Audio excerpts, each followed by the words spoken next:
Hello, and welcome to my living room. This is the Live and Learn Knitting Podcast, Episode 8, A Christmas Story. My name is Anne, or Annie, and I live on the banks of the Mississippi River in western Wisconsin. And today's episode is titled A Christmas Story. I think many of us, especially here in the States, know the movie A Christmas Story with Ralphie, the young boy who really wants a Red Ryder BB gun for Christmas, and all of the wishing and hoping and anticipation that he will get one. It's just a good Christmas kids story. And what I like about that movie is how well they did in all the vintage props and effects and sets. I think it was very well done for the budget that they might have had and the time frame and everything. They did a good job. And the knitwear in there, I know many knitters have recreated some of those, especially the long tasseled stocking cap that Flick, I think, was the one who wore it. But yeah, they did a good job. And there were other, there was sets of matching hats and mittens, and the mittens with the string that go through the jumpsuit so that, the coat, so they don't get lost. And Ralphie's mom had a typical mom cardigan, with big pockets on it and everything, that she could carry all the things she needed in.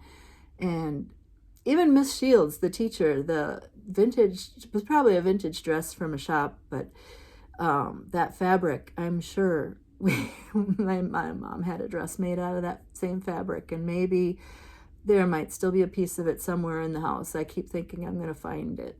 I found something very similar, but anyway, it's just good to, I like it when there's a period piece that really gets the period theme down. So it's a good movie, good story. I can watch it every year.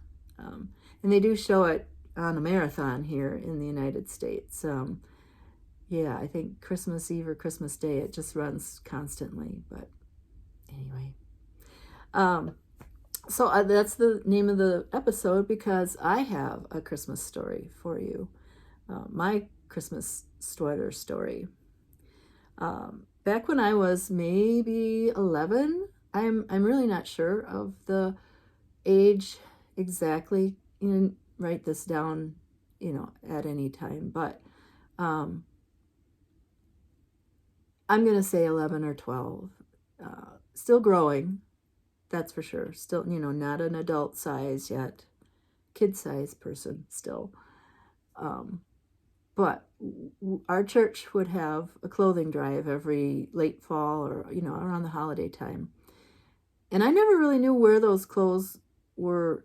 I don't remember where those clothes were destined. If it was an orphanage or just Catholic charities in general or overseas, it's foggy to me. But we had a clothing drive, and one day, and I'm pretty sure it was a Saturday. I don't know why that sticks in my head, but we went to the church, took our church hall, took our clothes there, went in, and we would always go in through the kitchen more often than not.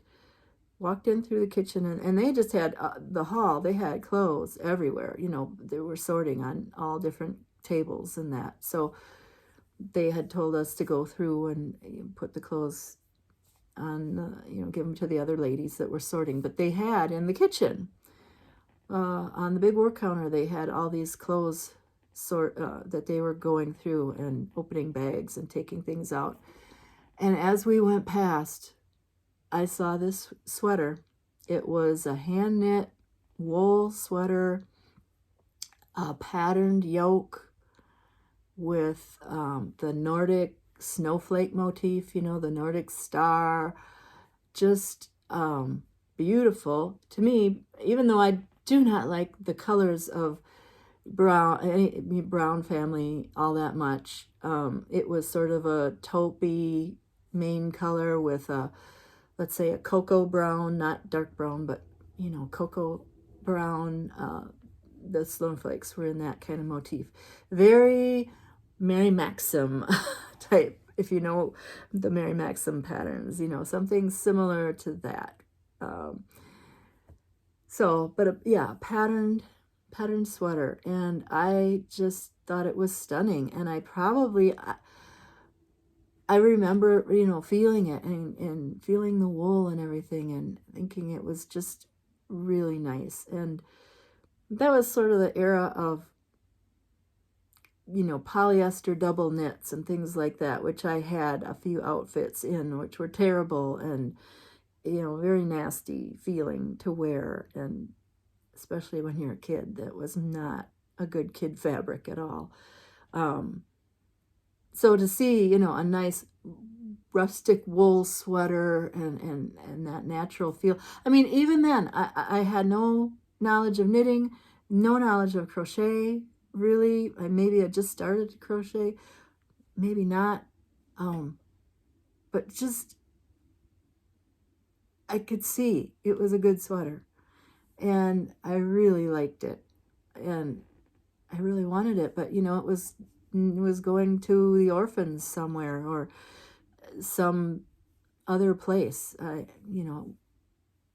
I'm not sure what was happening with those clothes, but we left our clothes, and I thought I told my brother that I saw the sweater I liked, and I've asked him. He said he has no recollection of this happening at all, which is, it didn't mean as much to him, but I saw that sweater and I liked it a lot. And I don't even think I said anything to my mom about it, because what's the point? All these clothes were going somewhere else. They were, that's what was happening to them. They were going away. So I was very shocked, very surprised, very elated Christmas Eve or Christmas Day, whenever we opened our presents, that sweater was one of the presents that I opened. I couldn't believe it. I had no idea how that happened. I'm guessing now after the fact that the church lady, maybe she was a friend of my mom's or, just saw how much I really liked that sweater and set it aside, and got it to my mom and said, your daughter really, really liked this. Why don't you give it to her? So I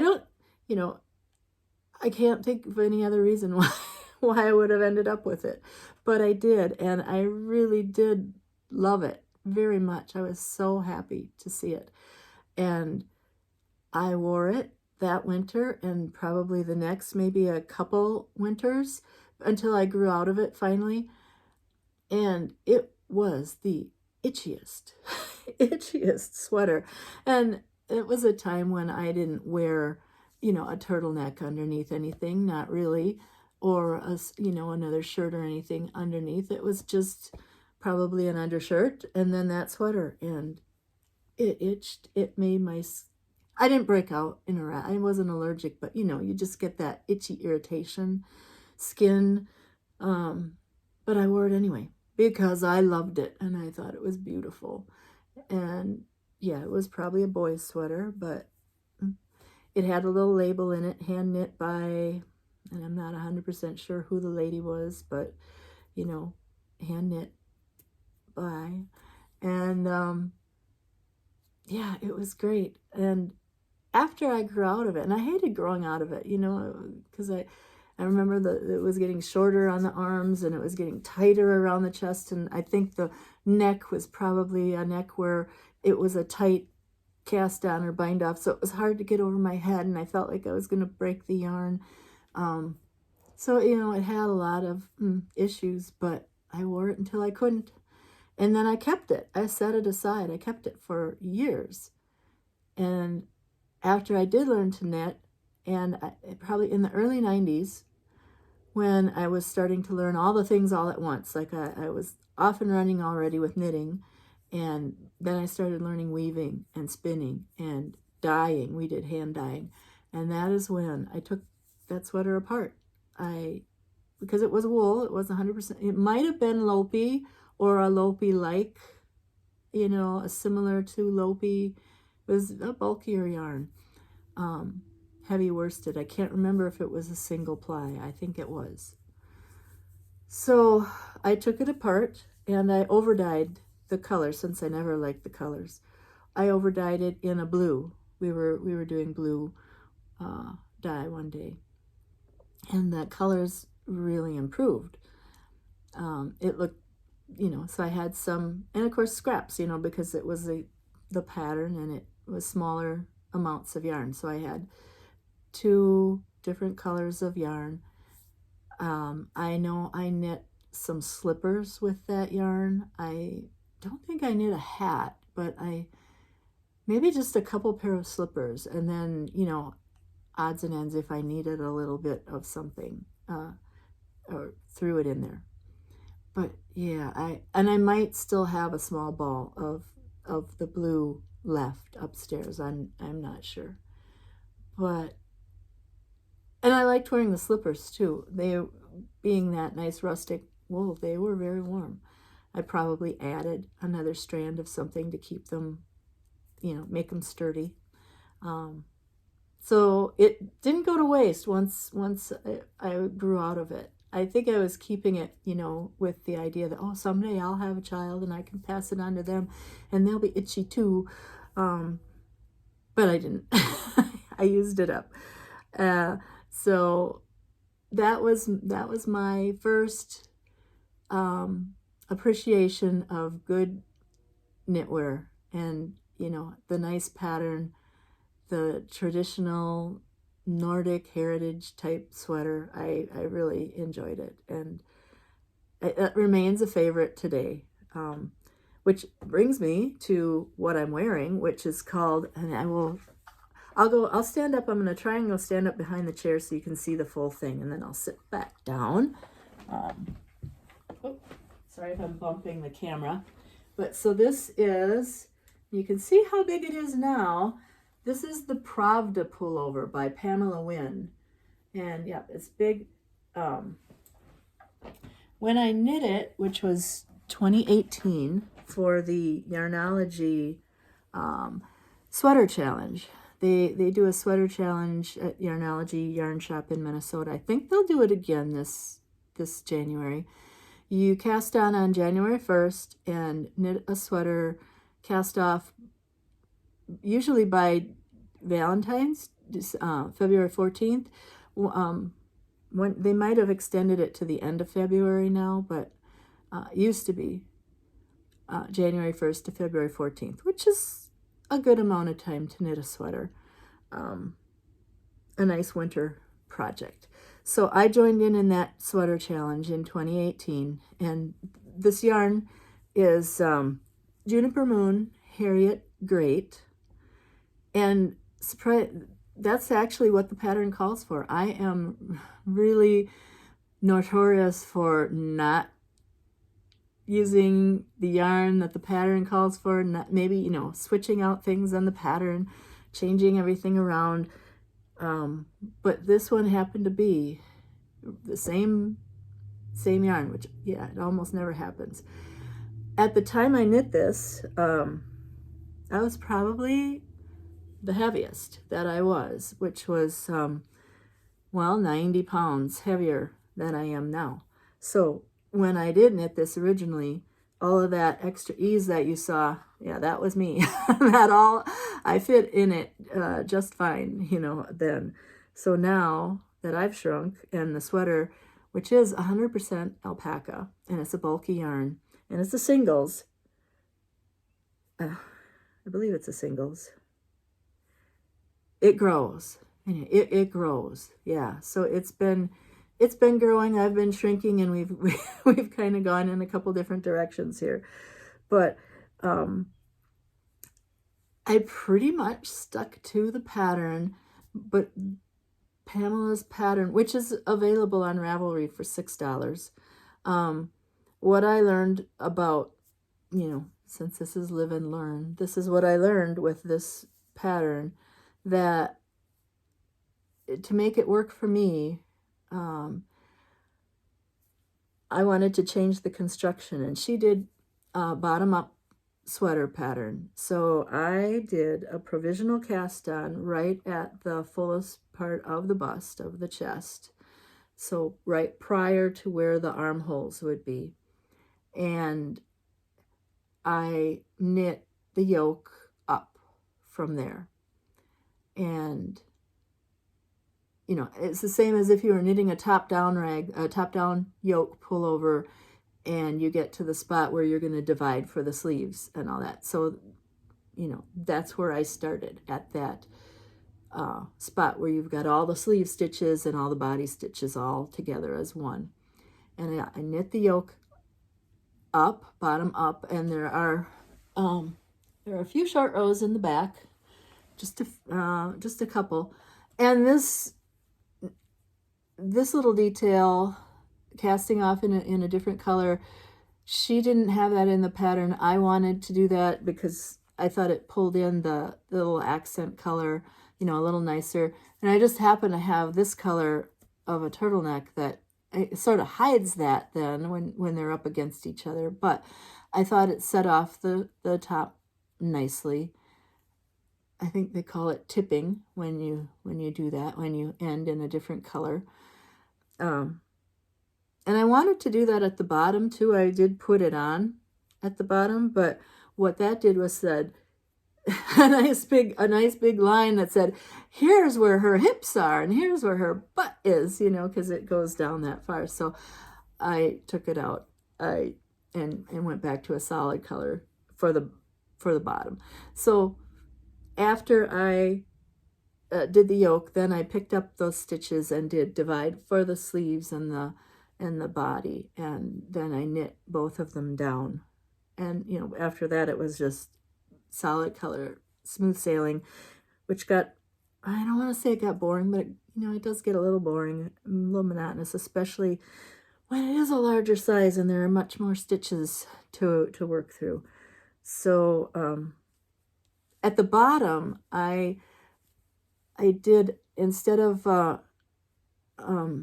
knit two, purl two ribbing, which is what she called for, and that's a ribbing that pulls in the most, knit two, purl two, and I didn't want it to pull in at my hips, you know, because I made it a little longer, so I didn't want it to pull in because my hips they go out, so the sweater needed to at least not go in and be weird. So I did a shaker hem at the bottom. So I did, you know, one round of knit, one purl one, and then one round of knit. That's shaker rib. And that doesn't go, that just hangs flat usually. When I did it, I know I saw in my notes that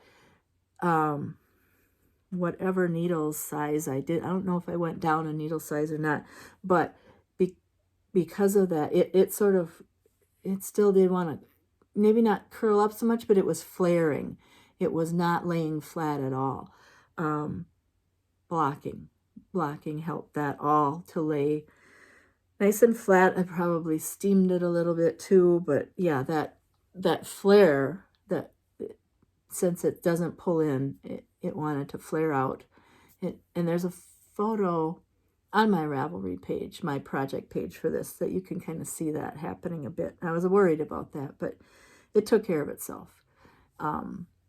Yeah, alpaca. And I don't think, again, I have in my notes that the neckline was fine, and now it's, you know, it's growing, or has grown. So it was probably closer up here, and now it's more like this, which it's okay. The whole sweater is now a loose, baggy sweater since I've lost weight. The other thing about it being alpaca is it pills a lot. I don't know how many times I've taken the gleaner. I did it just this morning and, you know, got a whole bunch of pills off, and it especially will pill under the arms. I hope it will stop doing that someday, you know, that it will just say, okay, enough already, I'm done, and stop. But at least there's a, you know, a kind of a fix for it.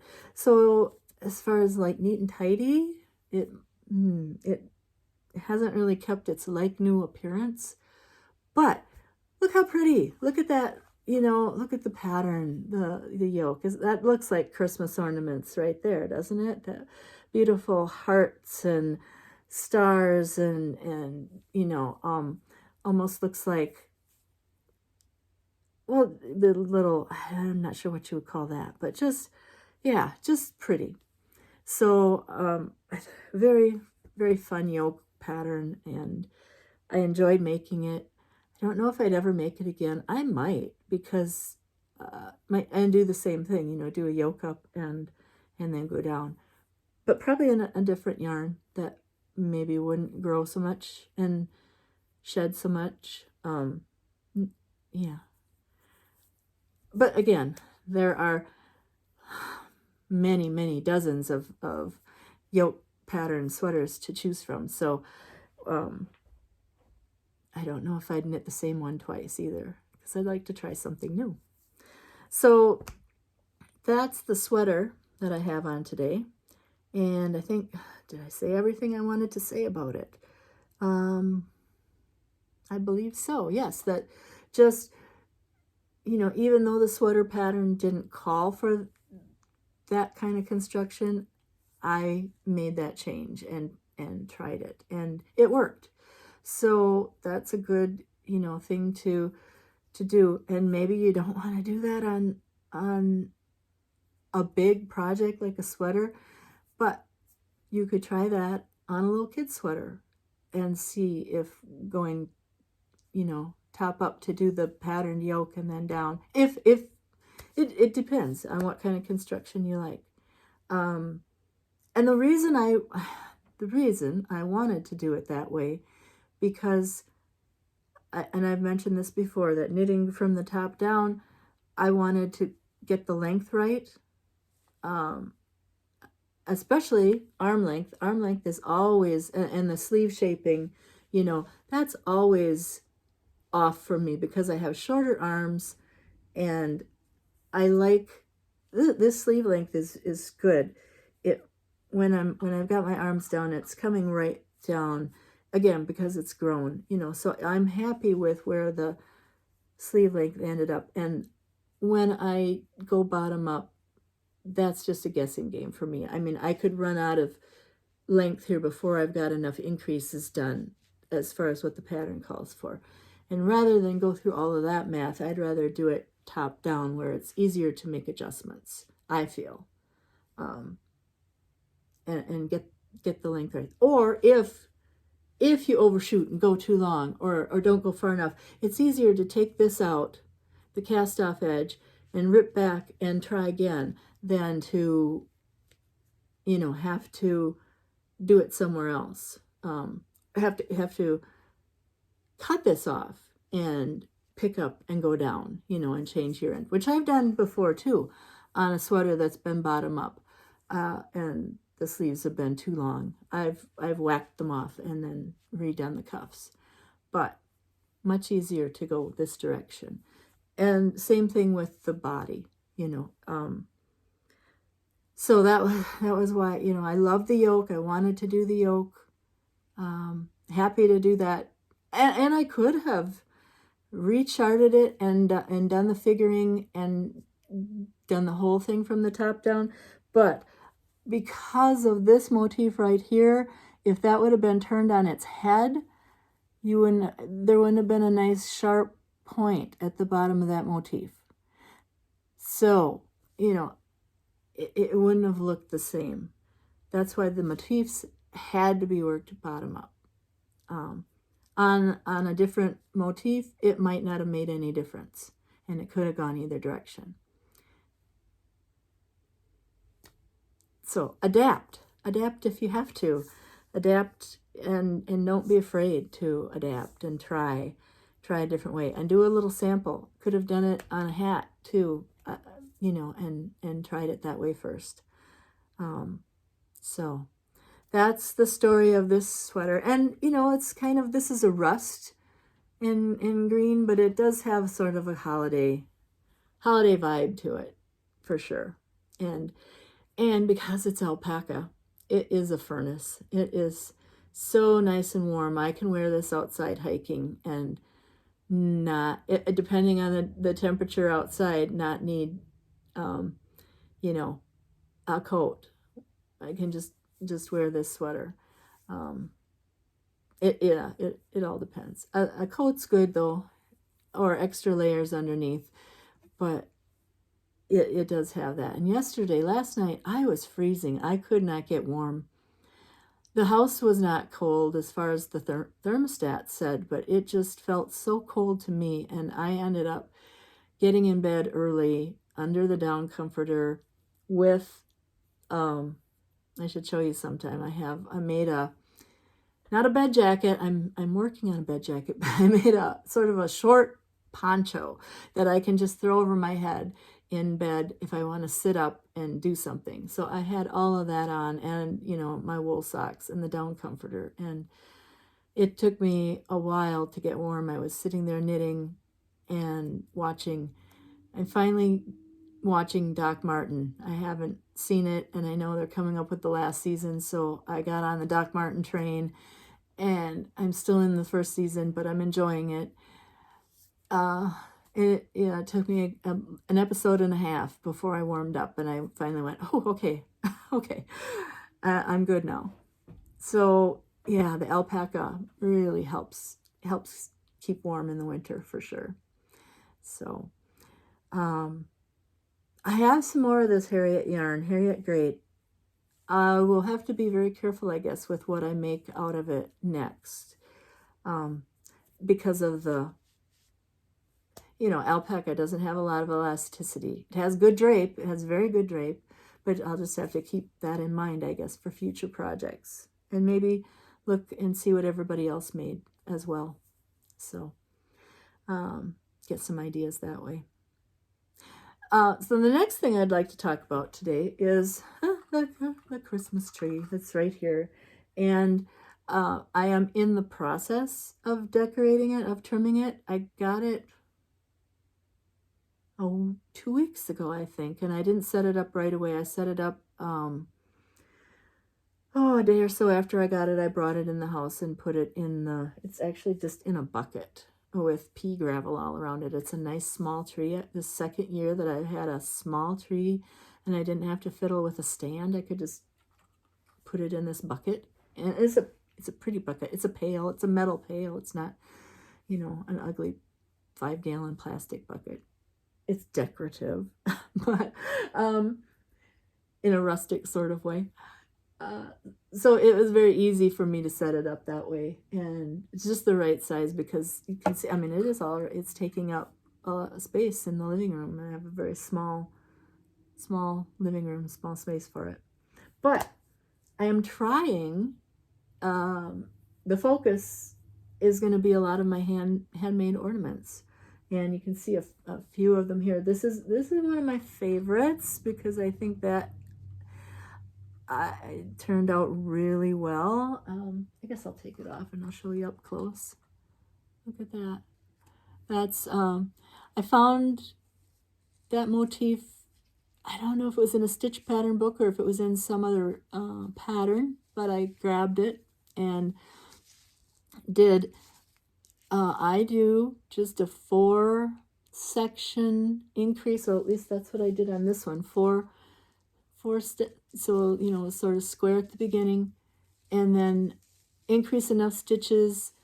Did the motif.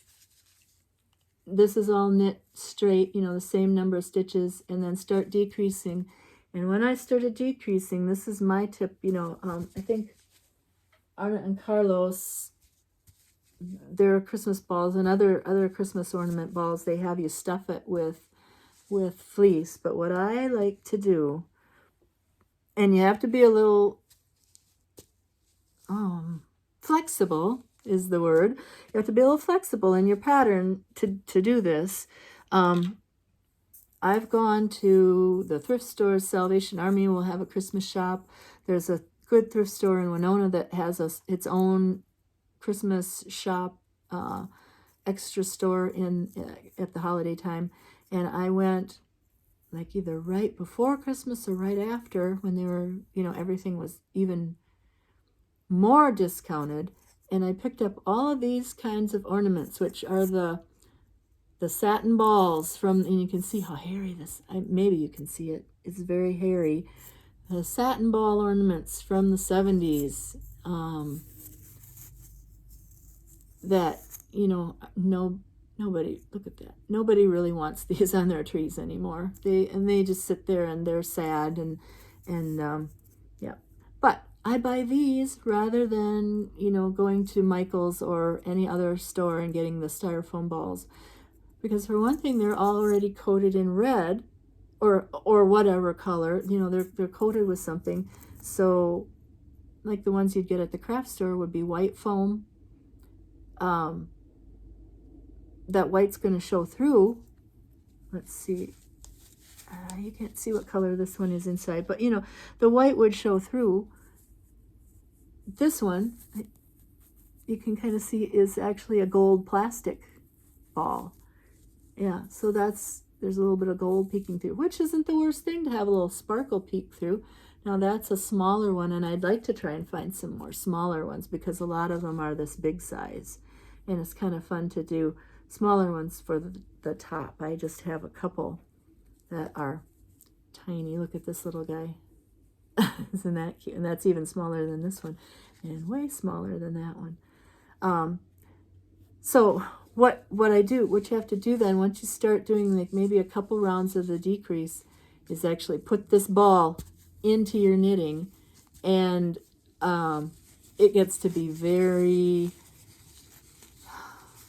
challenging to have the ball, because the ball will pop out and you put it back in and you get tighter and tighter. But I've had to have 8 of the really short double pointed needles going around here to hold all the stitches, so that you can kind of work up the top shaping. You could probably, I don't do magic loop, you could probably maybe do it with magic loop. I don't know, I should try that sometime, but I'm fine. The double pointed, it doesn't bother me too much. But yeah, and then you just get to the top, and this one, actually, this ball, it came with a nice little hanger loop at the top of it. So there's that. And so that one has a motif. I also, just if you get self-striping yarn, this is West Yorkshire Spinners, one of their Christmas shades. I don't know if they come out with new shades every year, because this is a few years old. But so there's, the Christmas colors. Here's one that was a nice self-patterning yarn, not Christmas colors, but look how fun, there's a hair on there. Look how fun that turned out, very, very colorful. It reminds me a bit, it's not shiny, but it reminds me of the Shiny Bright ornaments. We had a lot that were sort of this purpley, rosy colored, metallic. And I have Shiny Brights. I like to use them. I'll do a mix of those and my hand knits, but I'm going to see how many hand knit ornaments, if that fills up the tree nicely, that's what I'll use. So there are balls, and then there are also, I like to make stockings, and here's this is one of the smallest ones that I have, and this was, done on 0 needles, and it's basically just, take your sock pattern. I probably had 20 or 24 stitches for the sock, and divided it for the heel, and did an actual heel with a slip stitch, a reinforced heel, and a little rounded toe. Just went down to the point on the toe. I did not do Kitchener stitch on the end of that toe. But yeah, so that's a little tiny one, and then there are bigger ones, and this one I did a little color work motif on that just to try it out. This is one of the newer ones, and just some that are leftovers of rustic wool. This one is a little short in the foot.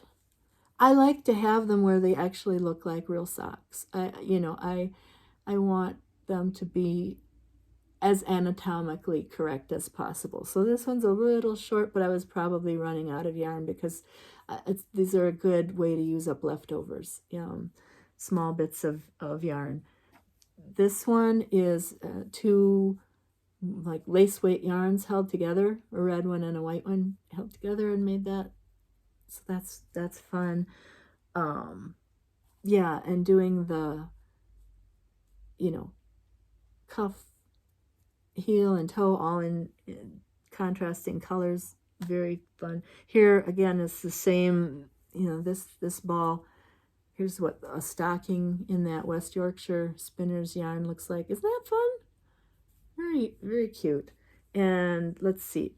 Here's a smaller version, fewer stitches, does a little bit thicker stripe then, and it turns out a little differently. What else? Oh, here's one. I think this is a Regia self-striping Christmas yarn. And it was hard for me to find Christmas sock yarns. And I wanted the sock yarn because, I wanted to make small ornaments, something that's tiny that can go up towards the top of the tree. Here's another little red and green one. So I would either have to just do this, put solid red and solid green together like this, or in motifs. But it went faster if you can find something that's self-striping and does that little bit of color work for you. Yeah, but I wouldn't necessarily find it in the stores around here in a sock weight yarn. So I did have to go to the internet for it. This one is Wisco sock yarn from Utopia down in Viroqua. And I don't know, the last time I looked, which was about a month ago, Catherine didn't have this colorway on her website. And I don't know if that's because it was just a one-time color that she dyed, or if she just hadn't had any made up yet for the holiday season, or if she'd sold out. I'm not sure. But it's a very nice, nice stripy colorway that she came up with. I really like that. And I thought I had one more. Well, this, for example, this is actually a Zauberball Crazy. This part of the sock. I think the cuff might be a different color.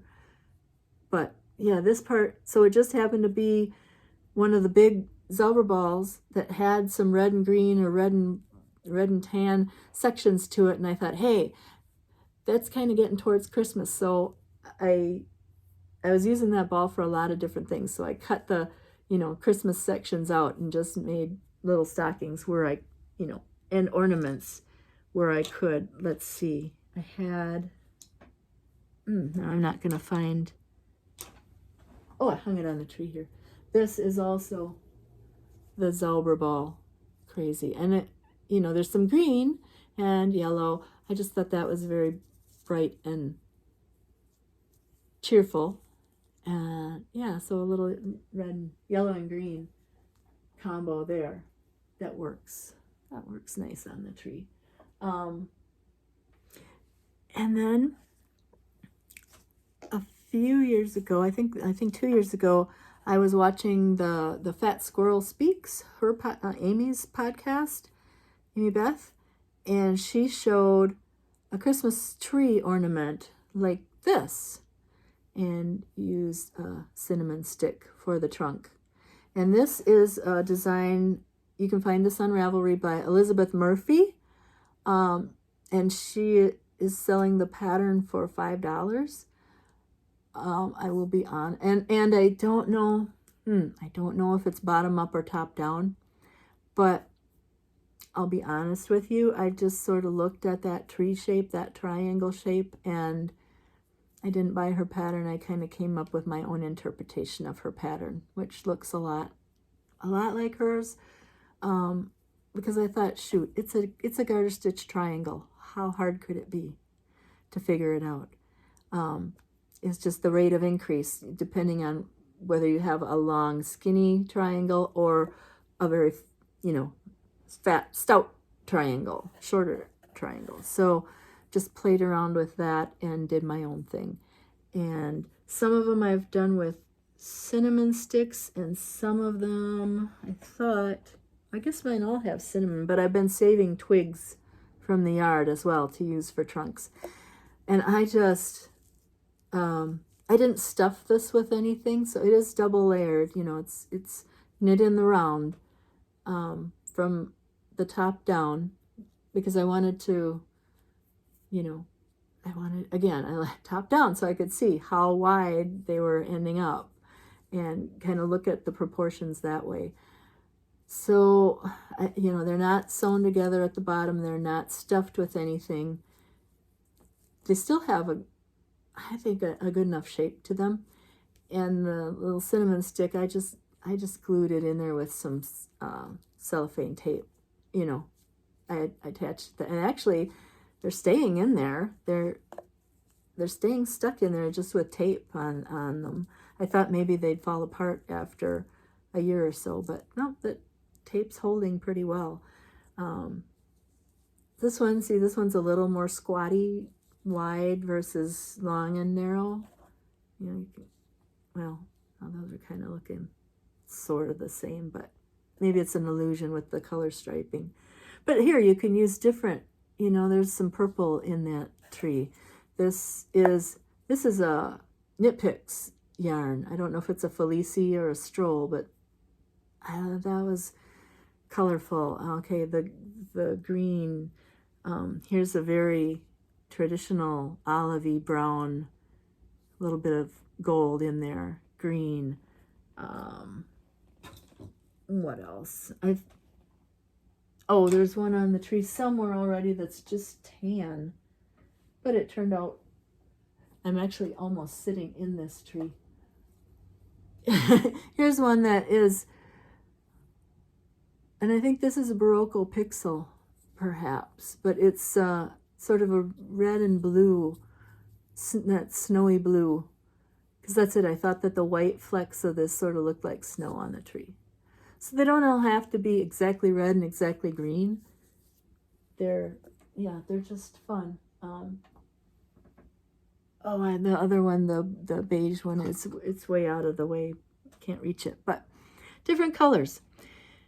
And then Barocco every winter comes out with what they call minutia, and it'll be a whole bunch of little things to put on your tree. I think they started with just tiny sweaters, and they've maybe they've expanded to other things, but I do like to do the tiny sweaters. So here's now that's just solid color little sweater, again, top down, start up there,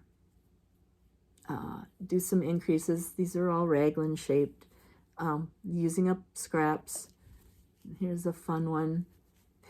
They just kind of look, fun and goofy.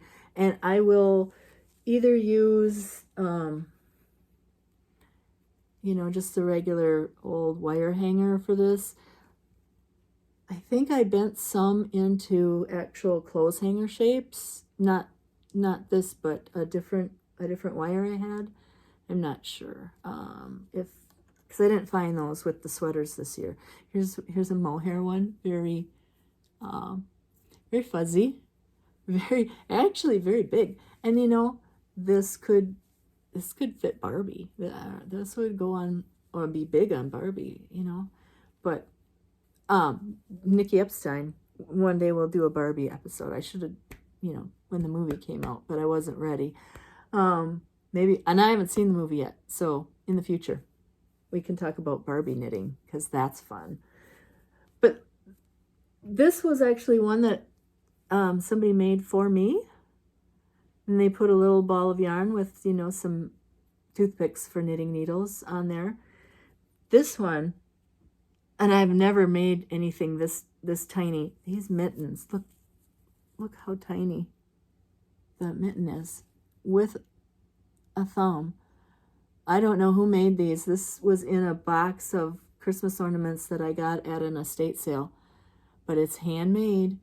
Cap with a little palm on it and the dangly mittens on their cord. And I see that mitten. I've tried to glue that second one back on there. It's coming off. But yeah, so those go on the tree. Here's another Christmas stocking in that same Knit Picks yarn that's, you know, Christmassy. You wouldn't think to look at it that it's Christmassy, but it works. Here's another little, this is a leftover from a long time ago yarn. Yeah, and I also like to make bigger stockings. You know, that's a little bigger. These are fun to put on presents. If you're giving someone a present, a gift bag or something, you can put that on for a trim, and then they'll have something to hang up. This one I made in knit crocheting cotton, just because I had this variegated Christmas cotton, and that's, you know, very traditional Christmas colors. And if I remember right, knitting this in cotton was not any fun at all. That's why there's only one. Yeah, it's loosey-goosey. It was hard on my hands to knit tiny with cotton. I did it. I really like how it turned out. I haven't done another one. But I also have done bigger stockings. One year I knit a stocking for everyone in our family for Christmas and did a variation on a theme. I couldn't find mine yet this year. It's in a box yet unopened. But that was all well received. This is one of the first stockings I made, poorly made. This is, you know, just an acrylic yarn, worsted weight yarn from the discount store with a really bad hanger up here. And look, it's knit back and forth and seamed really badly. Look, you can see look right there. That's probably the worst job of seaming that there ever was. So I think it was seamed up until the heel. I don't think the bottom, I don't think the bottom was seamed. I'm going to feel in there. I think that went, yeah, then all of a sudden you worked in the round. Go figure, for the foot. But this was a pattern from McCall's Needlework and Crafts, and they had, I think, 2 or 3 knit stockings, and then they had a crocheted stocking. And I remember I was living in Hastings, Minnesota at the time, and had no life outside work, it seemed like. I wasn't making friends up there very well, so I would sit at home at night and knit, and I made these stockings up there. Yeah, but back and forth because of the color work. I think they wanted you to go, you know, back and forth. Or it was just the construction method of the day. Now I would do this differently. That's pretty motif up there, and it's attractive. Just the construction of it, not the best for somebody who couldn't at the time seam very well. This is one that I made in the round, and I believe I designed this myself. I don't think I followed a pattern. Kind of a short foot again. I'm not sure why I didn't make that longer. This is a nice rustic wool called Barocco Avante from the 80s. And I put a little tree on both sides. So I did carry the yarn, strand the yarn across the tree section. Yeah, and up here. So that was still nice and rustic. This is my hand spun. I am not a good spinner. I wish I was. But when I was first learning to spin, I had a lot more enthusiasm, and we had gone to, it's called the Wisconsin Sheep and Wool Festival. It used to be called the Spin-In, and it moved from one community to another. And I don't remember if this was when it was in Columbus or Portage. But I got roving in cream and green and red and made my own Christmas yarn just by pulling off one hunk from one ball and then one hunk from another ball of roving and then another hunk from another ball and spinning them and then plying it together to see what it would come out like. And so, you know, here's like a red section of red on green, and I'm showing you this because there was a tragedy. But so here's the green and white section, you know, here's a red and white section, and you can see it's, you know, it looks like it's coming apart. There's not, the plying is not, it's okay, but it could have been better. But for a beginner, this isn't too bad.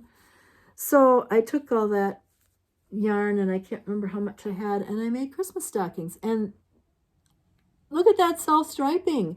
That all just happened by itself because of how it was plied, and I knit it, you know, that's, so I was a little bit ahead of the game there with self-striping, because this was back in the, again, early to mid 90s when self-striping yarn was just kind of coming into fashion. So yeah, I'm really, really happy with how these turned out. And there were at least two. Sadly, now there's only one because I went downstairs and I found these this year, and the other one that was the twin of this, exactly like this whole top of it was gone. It was just, so I don't think that was moths at all. I think a mouse had gotten into that box and chewed at least just chewed one.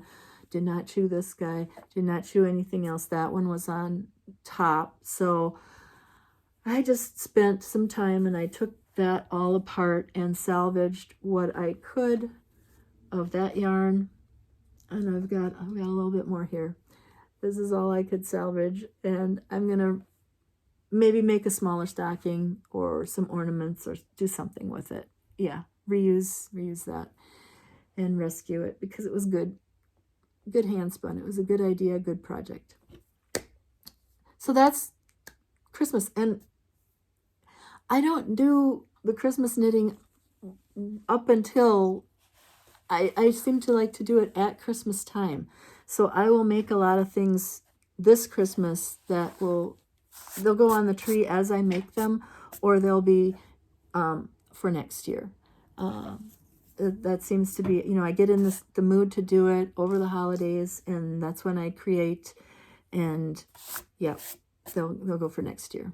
So, so that's that. And I want to just talk briefly. I'll show you one little thing that I got from Diana Libke. She sent me a Christmas card. She sent me this cute little Christmas card that folds out into, I'm going to put the chimney down, into Santa Claus house. Isn't that cute? So that's sitting on the platform under the tree. Yeah, so very sweet. Thank you, Diana. I appreciate that. And Diana and I crossed paths at Thanksgiving time. She came west and I went east, and maybe the next time she's in the neighborhood, I will get together with her. That would be a lot of fun. So the drawing from last time, which was for, I had it, oh, it's over there on the sofa, sorry. For the 5 balls of furry yarn, faux fur yarn, and the needles and the stitch counter. Not a lot of entries again. These enter the drawings because look, you would have a really good chance of winning. I think there were 6 or 8 names this time. So I will pull out a name here and pull it out. And so I have Deborah, Darone. Deborah, you won the gift. So I will get in touch with you and get your address, and I will send it out to you. And Deborah wrote in her note that she wants to knit some little birds for, I think for the holidays. And I did try to knit one. There's a pattern on Ravelry for a little bluebird, and I tried that, and I was having a hard time getting it to look like the bird shape that I wanted. And I didn't do the fiddly little embroidery of the eye and that. And I think you had to do a little beak or something on it. So, Deborah, I really hope you do some birds, and I'd like to see them, because that would be a good inspiration to try again. And there's probably some really good bird patterns out there. I don't have a drawing set up for this episode, but there will be one next episode to talk about. Next time it's going to be sort of since it'll be between Christmas and New Year's, sort of a year in review and looking ahead and just wrapping up loose ends of some of the things that I've talked about but maybe haven't shown you finished. Like I had that one little mini episode about the Barocco knit along for making a cowl, and I did finish mine, and I'll show that. And some of the other things that I've shown in progress that I have finished or maybe haven't finished or gave up on, we'll see. The Advent, I'll have an Advent update. So this is just under an hour. That's still a lot of me talking. Sorry. But please like and subscribe and, click on the bell if you want notifications of when the new episodes come. And I want to say this, we don't know what we don't know. And we don't learn unless we ask, right? And I wouldn't know unless somebody asked me. So I was talking to a friend a week or so ago about the podcast and YouTube in general, and she did not know, but she said, well, I would subscribe, but how much does it cost?